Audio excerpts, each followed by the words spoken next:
शुक्रवार का दिन माता संतोषी को समर्पित होता है। इस दिन मां संतोषी की पूजा करना बहुत ही शुभ माना जाता है।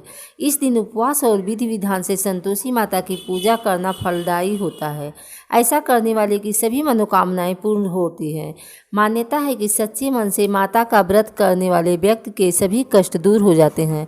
लेकिन व्रत के साथ ही इस दिन संतोषी माता की व्रत कथा का पाठ भी करना चाहिए। माना जाता है कि कथा पढ़े बिना संतोषी माता का व्रत अधूरा होता है। आइए हम बताते हैं इस व्रत के महत्व और कथा के बारे में। एक वृद्धा थी, उसका एक ही पुत्र था। वह पुत्र कुछ काम नहीं करता था। वृद्धा पुत्र के विवाह के बाद बहू से घर के सारे काम करवाती, परंतु उसे ठीक से भोजन तक नहीं देती थी। यह सब लड़का देखता था, लेकिन अपनी माँ से कुछ भी नहीं कह पाता था। बहू दिन भर काम में लगी रहती थी, उपले थापती थी, रोटी रसोई करती थी, बर्तन साफ करती, कपड़े धोती और इसी से उसका सारा समय बीत जाता। एक दिन लड़का माँ से बोला, माँ मैं परदेश जा रहा हूँ। माँ ने बेटे को जाने की स्वीकृति दे दी। इसके बाद वह अपनी पत्नी के पास जाकर बोला, मैं परदेश जा रहा हूँ, तुम मुझे अपनी कोई निशानी दे दो। बहू बोली, मेरे पास तो निशानी देने के लिए कुछ भी नहीं है। यह कहकर वह पति के चरणों में गिरकर रोने लगी। इससे पति के जूतों पर गोबर से सने हाथों से छाप बन गई।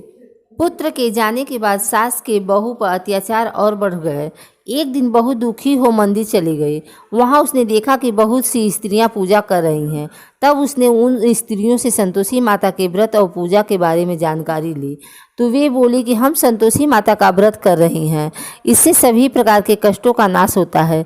स्त्रियों ने बताया, शुक्रवार को स्नान करने हुए एक लोटे में शुद्ध जल ले, गुड़ चने का प्रसाद लेना तथा सच्चे मन से माँ का पूजन करना चाहिए। खटाई भूल कर भी मत खाना और न ही किसी को देना। एक वक्त भोजन करना। व्रत विधान सुनकर अब वह प्रति शुक्रवार को संयम से व्रत करने लगी। माता की कृपा से कुछ दिनों के बाद पति का पत्र आया। कुछ दिनों बाद पैसा भी आ गया। उसने प्रसन्न मन से फिर माता का व्रत रखा और मंदिर में जाकर अन्य स्त्रियों से कहा, संतोषी माँ की कृपा से हमें पति का पत्र तथा रुपया आया है। अन्य सभी स्त्रियां भी श्रद्धा से व्रत करने लगी। बहू ने कहा, ही माँ, जब मेरा पति घर आ जाएगा तो मैं तुम्हारे व्रत का उद्यापन करूंगी।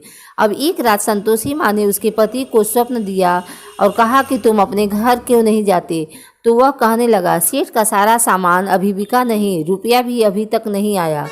उसने सेठ को स्वप्न की सारी बात कही तथा घर जाने की इजाज़त मांगी, लेकिन पर सेठ ने मना कर दिया। माँ की कृपा से कई व्यापारी आए, सोना चांदी तथा अन्य सामान खरीद कर ले गए। कर्जदार भी धन लौटा गए।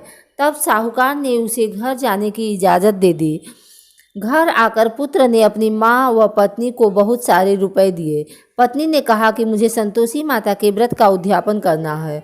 उसने सभी को न्योता दे उद्यापन की सारी तैयारियां की। पड़ोस की एक स्त्री उसे सुखी देख ईर्ष्या करने लगी। उसने अपने बच्चों को सिखाया कि तुम भोजन के समय खटाई जरूर मांगना। उद्यापन के समय खाना खाते खाते बच्चे खटाई मांगने लगे, तो बहू ने पैसा देकर उन्हें बहलाया। बच्चे दुकान से उन पैसों की इमली खटाई खरीद कर खाने लगे। ऐसा होने पर बहू पर संतोषी माता क्रोधित हुई। नगर के राजा के दूत उसके पति को पकड़कर ले जाने लगे। बहू की स्थिति पुनः वैसी ही हो गई।